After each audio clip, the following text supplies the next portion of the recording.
Good evening. Allied leaders have just met to address the gravest threat to Euro-Atlantic security in decades.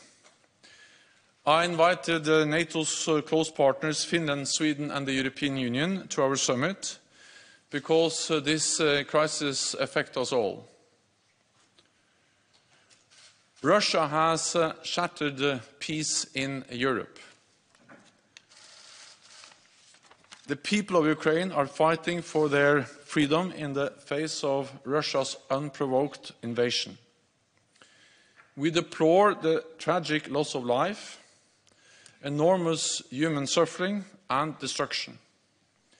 Our thoughts are with those killed, injured and displaced. We call on Russia to stop this senseless war. Immediately cease its assaults, withdraw all its forces from Ukraine, and turn back to the path of dialogue and turn away from aggression. The Kremlin's objectives are not limited to Ukraine. Russia has demanded legally binding agreements to announce further NATO enlargement and to remove troops and infrastructure from allies that joined after 1997.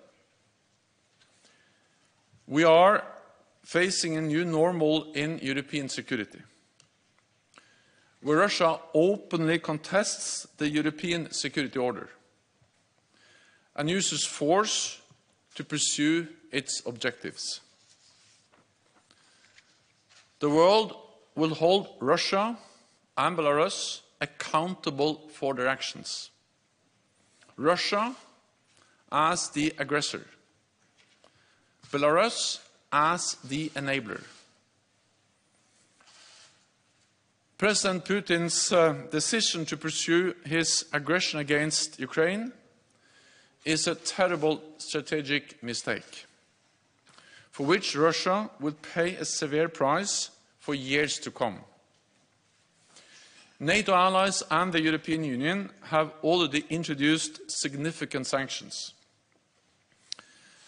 and many of our partners around the globe have joined us. We must stand ready to do more, even if it means we have to pay a price, because we are in this for the long haul.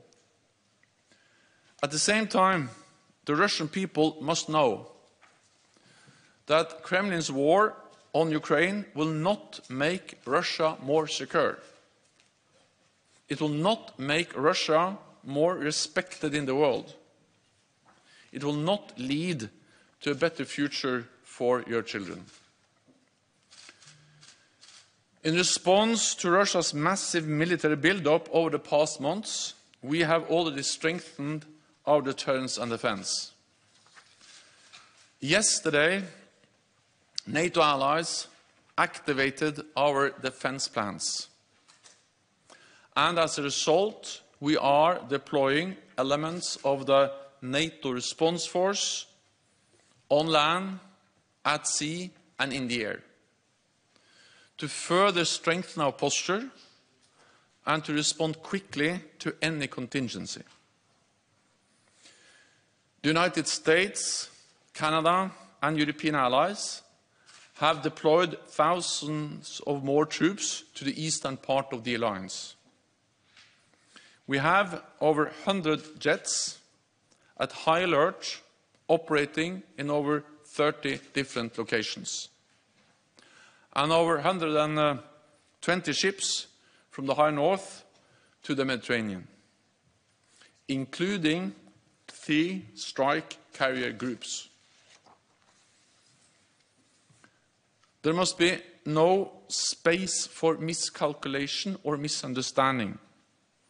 We will do what it takes to protect and defend every ally and every inch of NATO territory.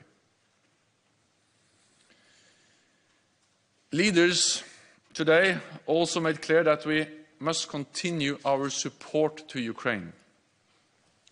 The Kremlin is trying to make NATO and the EU provide less support to our partners. So our collective answer must be more support to countries like Georgia, Moldova, and Bosnia-Herzegovina, to help them succeed with their democratic reforms and pursue the path that they have freely chosen. More than ever, this crisis demonstrates the importance of North America and Europe standing together in NATO. There is no security in Europe without a strong transatlantic bond.